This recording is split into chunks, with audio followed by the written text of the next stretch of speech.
नमस्कार, बहुत स्वागत है आप सभी का। मैं हूं आपके साथ कमरुद्दीन खान। साथ ही बड़ी खबरों के साथ, खास खबरों के साथ हमारे सहयोगी न्यूज़ रूम से पुनीत मिश्रा भी लगातार जुड़े हैं। इससे पहले मैं पुनीत के पास चलूं, इस वक्त की बड़ी खबर से बुलेटिन की शुरुआत करते हैं। उत्तराखंड के चमोली से बड़ी खबर है। उत्तराखंड के मुख्य सचिव ओम प्रकाश ने न्यूज एजेंसी को बताया कि बाढ़ से 100 से 150 लोगों के हताहत होने की आशंका है। बता दें कि चमोली में जोशीमठ से 24 किलोमीटर आगे पैंग के बाद एक ग्लेशियर फटने से धौली गंगा नदी में बाढ़ आई। ग्लेशियर की बाढ़ की वजह से श्री गंगा पावर प्रोजेक्ट को नुकसान पहुंचा, साथ ही कुछ झूला पुल भी इसकी चपेट में आए।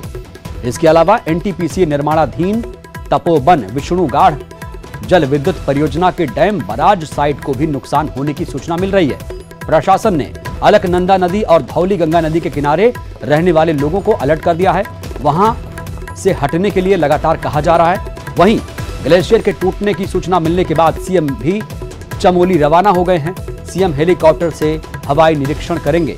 त्रिवेंद्र सिंह रावत ने कहा कि पानी के बहाव को देखते हुए टिहरी बांध के पानी को रोकने के निर्देश दिए गए।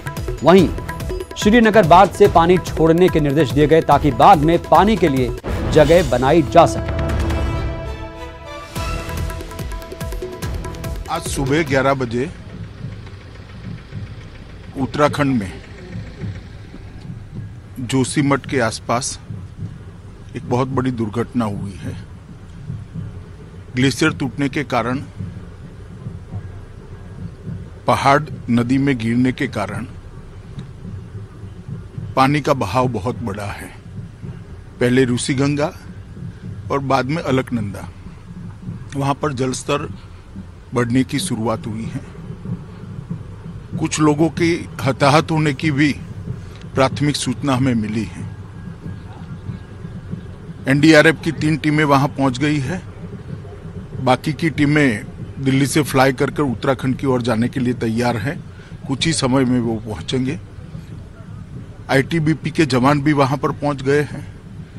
पूरे राज्य का तंत्र भी वहां पर एक्टिव हो गया। एसडीआरएफ की टीमें भी पहुंची हैं। मेरी मुख्यमंत्री जी से बात हुई, वो भी ऑन वे हैं और वायुसेना को भी अलर्ट कर बचाव कार्य में लगाने के लिए हमने पूरी तैयारी कर ली है। उत्तराखंड के हालात पर पीएम मोदी ने भी ट्वीट किया और हालात पर लगातार नजर बनाए रखने की बात कही। इधर सीएम शिवराज ने भी हादसे को लेकर दुख जताया। अभी आके ले लूंगा, चिंता मत करना है। मैं यहां से उतर के आऊंगा, वहां तक जाऊंगा। मैं कमलनाथ थोड़ी हूं कि वैसे ही निकल जाऊंगा। चिंता मत करो।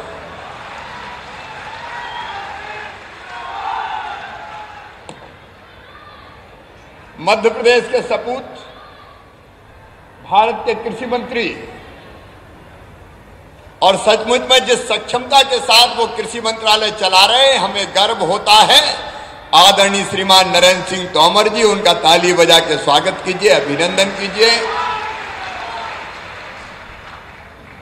हमारे लोकप्रिय नेता, आपके दिलों की धड़कन, और एक ऐसी सरकार जिसने ग्वालियर का विकास अवरुद्ध किया था और जनता की सारी योजनाएं बंद कर दी थी, उस सरकार को गिरा के फिर से कल्याणकारी सरकार बनाने में भरपूर सहयोग करने वाले और अब विकास के लिए प्रयत्नशील हमारे नेता आदरणीय श्रीमान ज्योतिरादित्य सिंधिया जी, उनका भी ताली बजा के स्वागत कीजिए, अभिनंदन कीजिए। हमारे लोकप्रिय और यशस्वी सांसद, महापौर के रूप में भी जिन्होंने विकास किया और अब सांसद के नाते ग्वालियर के विकास के भागीदार हैं, आदरणीय श्रीमान विवेक सैजवलकर जी, मेरी सरकार के मंत्री, ऊर्जा मंत्री और सफाई से भी जिनको बड़ा प्रेम है,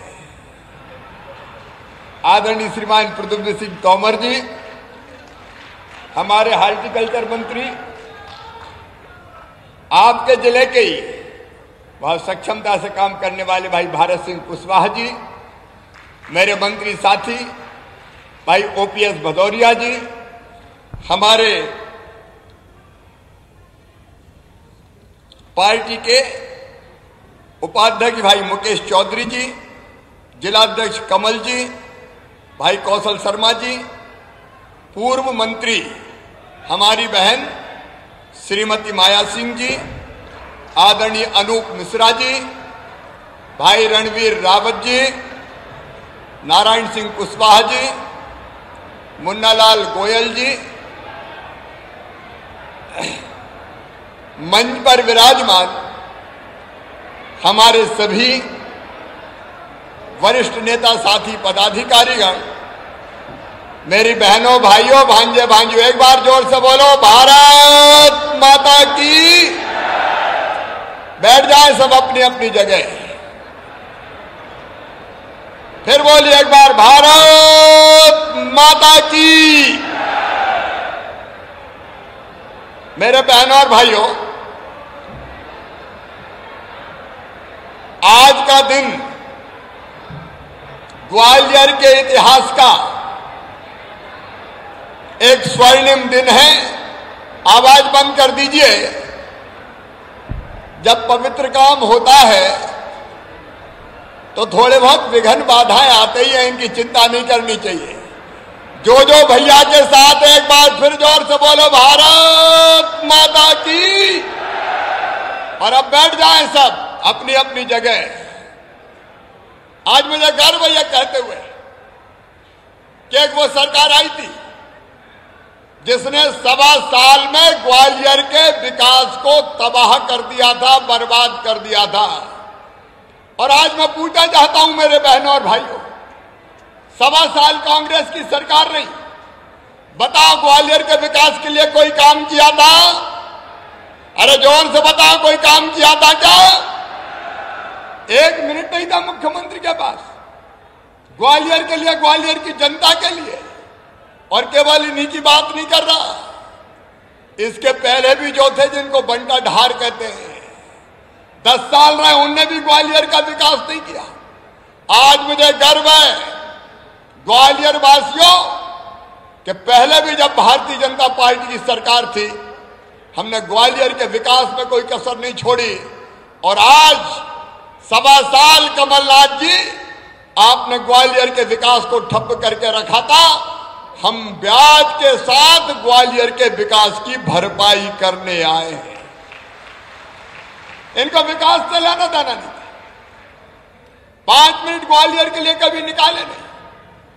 लेकिन आज 550 करोड़ के शिलान्यास और लोकार्पण के काम हो रहे हैं। और ग्वालियर के बहनों और भाइयों, आने वाले 5 साल में 5,000 करोड़ रुपए के काम ग्वालियर की धरती पर किए जाएंगे। चाहे ग्वालियर की सड़कों का मामला हो, या ग्वालियर में आउटर रिंग रोड जिसका जिक्र आदरणीय सिंधिया जी कर रहे थे, 30 लिंक रोड, अनेकों रोडों के लिए पर्याप्त धनराशि जुटाने का हमने फैसला किया है। पूरे ग्वालियर को शुद्ध पीने का पानी मिले। मैं भारत सिंह कुशवाहा के 6 वार्डों के इसकी पूरी योजना हमने बनाई है। ग्वालियर में कोई प्यासा नहीं रहेगा। यहां सीवेज का सिस्टम, उसका इंतजाम किया जा रहा है। रेलवे स्टेशन का पुनर्विकास 270 करोड़ रुपए की लागत से होगा। और पीने का पानी तो अब चंबल का आएगा, केवल तिघरा बांध नहीं, चंबल नदी का पानी ग्वालियर की जनता पिएगी। चाहे परिवहन की व्यवस्था हो, खेल की सुविधाएं हो, 1000 बिस्तर का अस्पताल अब लगभग बन के तैयार है। हमारा सुपर स्पेशलिटी अस्पताल में भी काम, लगभग सुपर स्पेशलिटी अस्पताल भी हम जल्दी प्रारंभ करने वाले हैं। मैं काम गिनाऊंगा तो यहां रात हो जाएगी। पूरी सूची पत्रकार मित्रों को हम दे रहे हैं। आपको पता लगेगा कि ग्वालियर के विकास के लिए हम क्या करने वाले हैं। लेकिन आज मैं इसलिए भी प्रसन्न हूं, बड़ी संख्या में मेरी बहनें हैं। आजीविका मिशन महिला स्व सहायता समूह की बहनें बैठी है। कौन कौन है जरा स्व सहायता समूह में हाथ उठाओ। सब बैठी है स्व सहायता समूह। ये नई क्रांति हो रही है। आज जब हम आए तो सबसे पहले स्व सहायता समूह की बहनों से उन्हें अलग अलग चीजें बनाई थी। कोरोना काल में भी जब मास्क की जरूरत पड़ी तो स्व सहायता समूह ने बनाए। पीपीई किट स्व सहायता समूह ने बनाए। सैनिटाइजर स्व सहायता समूह ने बनाए, और तो और अनेकों ऐसी चीजें जिसकी जरूरत थी वो स्व सहायता समूह ने बनाया। मैं अपनी बहनों तुम्हें विश्वास दिलाना चाहता हूं, हर महीने 150 करोड़ रुपया अलग अलग स्व सहायता समूहों के खाते में हम डाल रहे हैं ताकि स्व सहायता समूह मजबूत हो सके और मेरी बहनों की आमदनी बढ़ सके। हमारी जिंदगी कब बदलेगी? बदलेगी तब जब हमारी आमदनी बढ़ेगी। और हमारा सपना है मेरी बहनों, कम से कम 10,000 रुपया महीना तो एक एक बहन की आमदनी बढ़ जाए। और इसके लिए एक नहीं, कई कदम उठाए जा रहे हैं। अभी मैं अपनी बहनों से कहना चाहता हूं, स्कूल की यूनिफॉर्म बनती थी तो ठेकेदार कपड़ा खरीद के लाते थे, बड़े लोग सिलते थे। अब हमने तय किया है कि जितने भी बच्चों की स्कूल की ड्रेस बनेगी केवल स्व सहायता समूह की बहनें बनाएंगी, वो ही सिलाई करेंगी। बोलो बहनों, बना लोगी? बहनों की आवाज जोर से आना चाहिए, बना लोगी?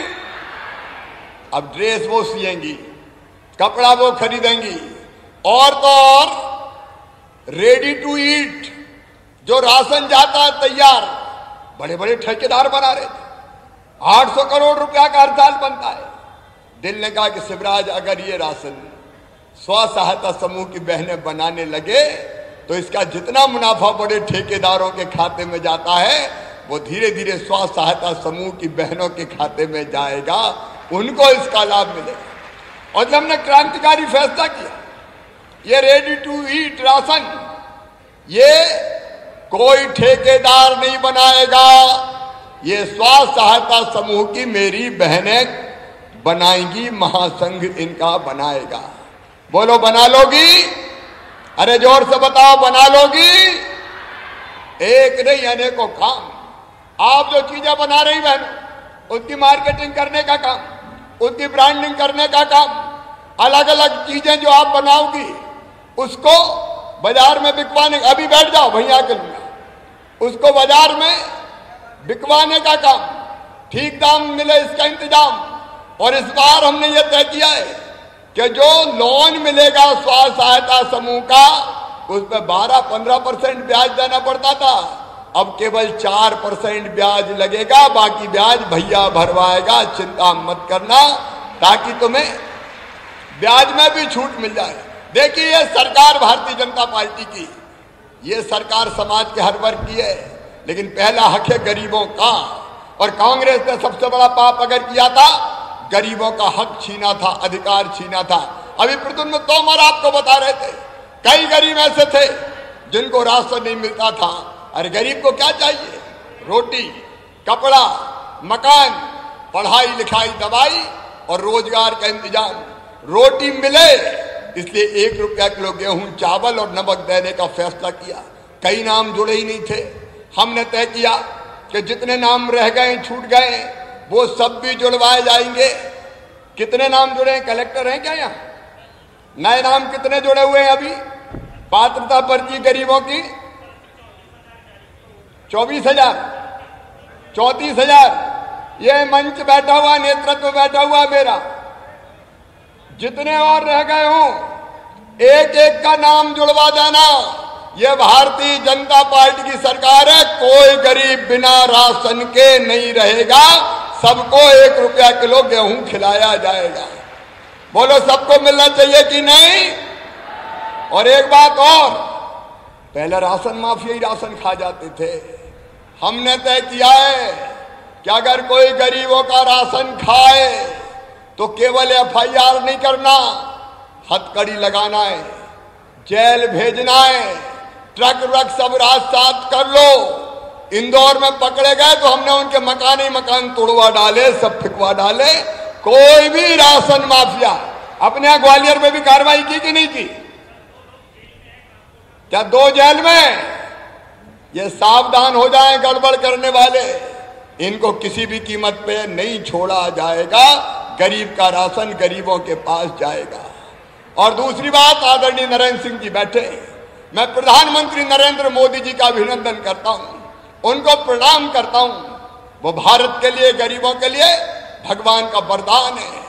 दूसरी चीज होती है मकान की जरूरत।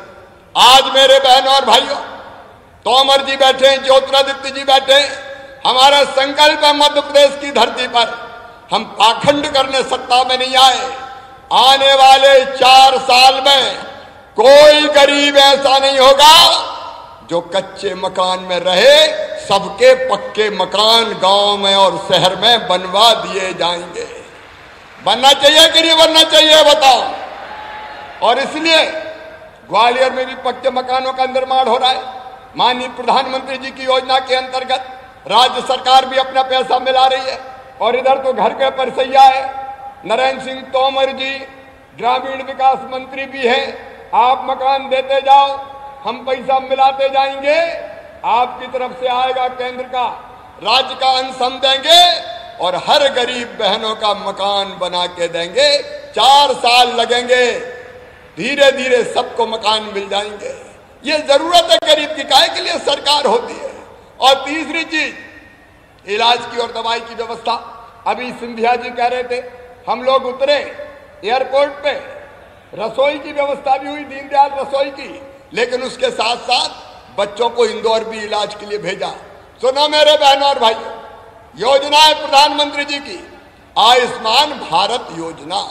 उसमें 60% पैसा केंद्र सरकार देगी, 40% हम मिलाएंगे और सबके आयुष्मान कार्ड बना के। कितने बने आयुष्मान कार्ड कलेक्टर साहब बताओ जरा, माइक पे बताओ। बन गए सर, 4.5 लाख बन गए हैं सर। 4.5 लाख बन गए ग्वालियर जिले में। अब ये मंच बैठा है और प्रशासनिक अधिकारी, इनकी ड्यूटी है कोई छूट गए हो तो सबके बना देना, जो पात्र है, जो गरीब है। और इसका फायदा क्या होगा पता है? बताऊं क्या फायदा होगा? अरे बताऊं क्या? इसका फायदा ये होगा कि चिन्हित प्राइवेट अस्पताल में भी 5 लाख रुपए तक का इलाज फ्री में किया जाएगा। और फिलहाल वक्त है एक छोटे से ब्रेक का।